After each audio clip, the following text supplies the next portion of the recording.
The chapter that stood out to me as most strongly correlating literacy and mobility was the chapter on Mario Ernesto Osorio's speech, where he uses narrative and individual storytelling to cross institutional borders.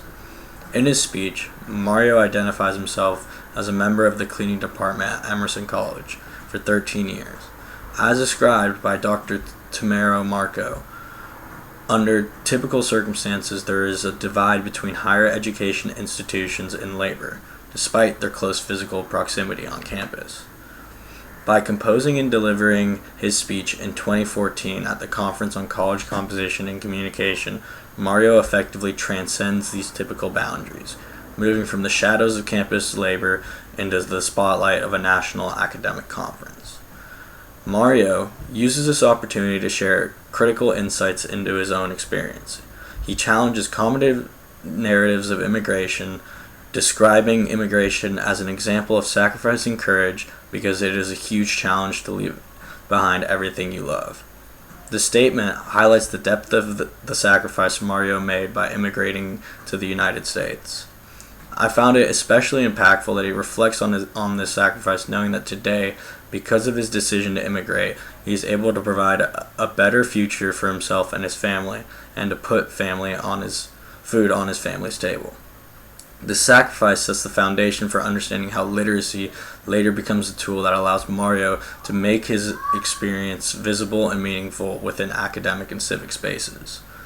Continuing, Mario explains how maintenance workers are often viewed as ignorant or without any education, rendering them largely invisible within American society.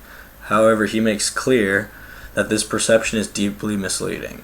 Many migrant workers, including those involved in Proyecto, Carrito, or professionals in their home countries, but upon immigrating, their skills and knowledge were devalued. Mario explains that not knowing the language fluently, it is harder for us to develop abilities, highlighting how linguistic barriers in the United States limit social and economic mobility. In this way, language functions as a gatekeeping mechanism, preventing immigrants from accessing opportunities that match their experience and education regardless of their actual capabilities. Finally, Mario uses the platform of this speech to call for change. He argues that the children of we, the immigrants, are American just like everyone else. He points out a significant difference between the children of Americans and the children of immigrants when it comes to access to federal financial aid and opportunities to attend university and colleges.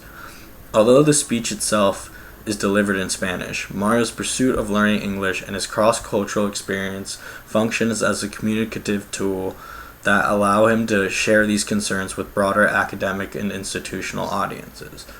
This moment reflects key course concepts of transnationalism and translingualism as Mario draws on multiple languages and lived experience to advocate for educational equity and social change.